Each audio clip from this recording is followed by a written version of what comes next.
নমস্কার বন্ধুরা, আজ আপনাদের সঙ্গে মিনি গজা বানিয়ে দেখাবো। এই গজাগুলো দেখতে যেমন সুন্দর লাগে, খেতেও ভীষণ মজাদার হয়। আর এই রকম ভাবে আপনারা গজাগুলো তৈরি করে যে কোনো অনুষ্ঠানে পরিবেশন করতে পারবেন বা ঘরেও বানিয়ে অনেকদিন পর্যন্ত রেখে খেতে পারবেন, একদমই খারাপ হবে না। আর দেখুন গজাগুলো কত মুচমুচে হয়েছে। আর ময়দা দিয়ে তো আপনারা সবসময় গজা তৈরি করেন, এইরকম ভাবে একবার আটা দিয়ে বানিয়ে দেখুন, খেতে কিন্তু একদম ময়দার গজার মতোই মনে হবে। আর কতটা মুচমুচে হয়েছে আপনারা তো দেখেই বুঝতে পারছেন। চলুন তাহলে দেখে নেওয়া যাক। প্রথমে একটা বাউলের মধ্যে নিয়ে নিচ্ছি একটা মেজারিং কাপ মেপে 1 কাপ আটা, দিয়ে দিলাম স্বাদ অনুযায়ী নুন, আর দিয়ে দিচ্ছি 1.5 টেবিল স্পুন ঘি। ঘিটা দিলে কিন্তু খুব ভালো হবে, গজাগুলো মুচমুচে হবে। তো ভালো করে ঘিটা দেওয়ার পর মিশিয়ে নিচ্ছি। হাত দিয়ে খুব ভালো করে আপনারা ঘিটা মিশিয়ে নেবেন, তাহলে দেখবেন এই গজাগুলো পারফেক্ট তৈরি হবে। এই দেখুন ভালো করে মিশিয়ে নিলাম, মুঠ করলেই মুঠে চলে আসছে। তখনই আপনারা বুঝবেন মাখাটা খুব সুন্দরভাবে হয়েছে। এখন আমি অল্প অল্প জল দিয়ে একটা সফট ডো বানিয়ে নেব। ডোটা যেন খুব বেশি নরমও না হয় আবার খুব বেশি শক্তও না হয়, ঠিক এই রকম করে আপনারা ডোটা তৈরি করবেন। তো দেখুন ডোটা আমার বানানো হয়ে গেছে। এখন এই ডোটাকে আমি 10 থেকে 15 মিনিটের জন্য রেস্টে রেখে দেব। ততক্ষণে কিন্তু ডোটা আরও সফট হয়ে যাবে। ঢাকা দিয়ে রেখে দেব 10 থেকে 15 মিনিটের জন্য। এখন বন্ধুরা গজাগুলো শিরার মধ্যে দেওয়ার জন্য শিরাটা তৈরি করে নিচ্ছি।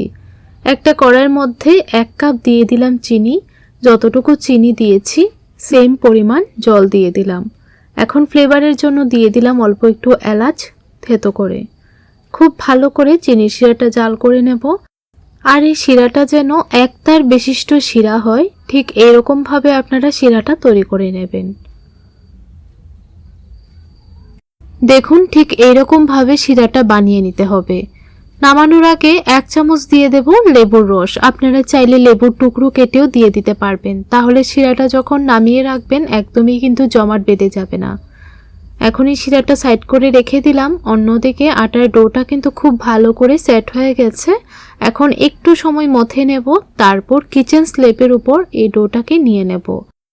আপনারা চাইলে এই ডোটা থেকে ছোট ছোট লেচি কেটেও গজাগুলো তৈরি করতে পারবেন, বা এই রকম সবটা ডো দিয়েও কিন্তু বানিয়ে নিতে পারবেন যদি জায়গাটা একটু বড় হয়। তো যেহেতু আমার জায়গাটা একটু বড়, তাই উপরে অল্প একটু ময়দা ছড়িয়ে দিয়ে পাতলা করে বড় করে বেলে নেব। একদম পাতলা করে বেলে নিতে হবে। উপরে একটু ময়দা ছড়িয়ে দিলে কিন্তু খুব সুন্দরভাবে বেলাটা হবে, একদম পাতলা করে বেলে নিতে পারবেন। এই পদ্ধতিতে একদিন হলো বাড়িতে গজাগুলো বানিয়ে দেখবেন, খেতে একদম দোকানের মতোই মনে হবে। তো দেখুন এইরকম পাতলা করে বেলে নিতে হবে। এখন একটা আমি ছাঁকনির উপর অল্প একটু ময়দা নিয়ে এইরকম ভাবে ময়দাটা সবটা রুটির উপর ছড়িয়ে দিলাম। আপনারা অবশ্যই এরকম ভাবে ময়দাটা ছড়িয়ে দেবেন, তাহলে দেখবেন সবটা রুটির উপর খুব সুন্দরভাবে ময়দাটা পড়বে। এখন একদম এইরকম ভাবে রোল করে নিতে হবে। আর রোলটা একটু টাইট করে করে নেবেন। লাস্ট মাথায় একটু জল লাগিয়ে খুব সুন্দরভাবে সিল করে নিয়েছি। এখন চাকু দিয়ে এরকম করে কেটে নিচ্ছি। দেখুন ঠিক এরকম গ্যাপ রেখে আপনারা কেটে নেবেন। আর এখানে আমার 1 কাপ আটা দিয়ে 20 থেকে 25টা গজা কিন্তু তৈরি হয়েছে। আপনারা যদি গজার পরিমাণটা আর একটু বাড়িয়ে তৈরি করতে চান, তাহলে আটার পরিমাণটা বাড়িয়ে নিয়ে নেবেন। তো দেখুন এইরকম করে কেটে নিয়েছি। এখন একটা আঙ্গুল দিয়ে এইরকম ভাবে একটু চেপে চেপে দেব, তাহলে দেখবেন গজাগুলো খুব সুন্দরভাবে তৈরি হবে। বা বেলনি দিয়ে হালকা করেও বেলে নিতে পারবেন, তাহলেও কিন্তু খুব সুন্দরভাবে তৈরি হবে। এক এক করে সবগুলো গজাই বানিয়ে নিয়েছি। এখন এই গজাগুলো ভেজে নেব। আর দেখুন কত সুন্দর হয়েছে। অনেকগুলো গজা কিন্তু এখানে 1 কাপ আটা দিয়ে তৈরি হয়ে গেছে। এখন এই গজাগুলো ভেজে নেব। তার জন্য আগে থেকেই একটা কড়াইয়ের মধ্যে পরিমাণ মতো তেল গরম করে নিয়েছি। তেলটা যখন হালকা গরম হবে তখন আপনারা এই গজাগুলো দিয়ে দেবেন।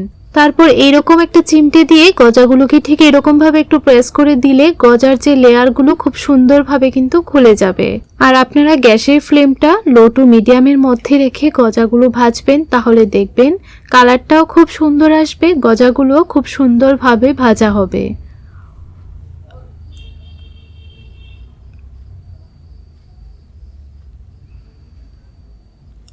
তো সবগুলো গজা একসঙ্গে ভাজা যাবে না, তাই আমি দুটি বেছে গজাগুলো ভেজে নিচ্ছি। উল্টিয়ে পাল্টিয়ে একদম গোল্ডেন কালার আসা পর্যন্ত ভেজে নেব। এই দেখুন, ঠিক এইরকম কালার চলে আসলেই তেল ছেঁকে নামিয়ে নেবেন। বাকি গজাগুলোও একইভাবে ভেজে নেব। বাকি যে গজাগুলো আছে সেগুলোও একইভাবে ভেজে নিচ্ছি। তো দেখুন কত সুন্দরভাবে লেয়ারগুলো খুলে গেছে। এখন বাকি গজাগুলো তেল ছেঁকে নামিয়ে নিচ্ছি।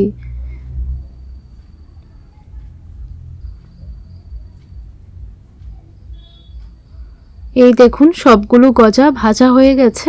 এখন এগুলোকে চিনির শিরাটার মধ্যে দিয়ে দেব। আর চিনির শিরাটা যদি একদম ঠান্ডা হয়ে যায় তাহলে হালকা একটু গরম করে নেবেন, তাহলে ভালো হবে। তো আমি হালকা একটু গরম করে নিয়েছিলাম। এখন ভালো করে চিনির শিরার সঙ্গে মিশিয়ে একটা প্লেটের মধ্যে নামিয়ে নেব। বন্ধুরা, আপনারা যদি রেসিপিটা দেখে একটু উপকৃত হয়ে থাকেন তাহলে ভিডিওটিতে লাইক, শেয়ার, সাবস্ক্রাইব করে আমার পাশে থাকবেন। আর আপনারা বাড়িতে এরকম ভাবে একদিন হলেও গজা বানিয়ে খাবেন। খেয়ে কেমন লাগলো কমেন্ট করে জানাবেন। আপনাদেরকে আমি একটা গজা ভেঙেও দেখিয়ে দিচ্ছি কতটা মুচমুচে হয়েছে। এই দেখুন গজাগুলো কত মুচমুচে হয়েছে। তাহলে বন্ধুরা আজ এই পর্যন্তই, দেখা হবে পরবর্তী রেসিপিতে। ততক্ষণ আপনারা খুব ভালো থাকবেন, সুস্থ থাকবেন।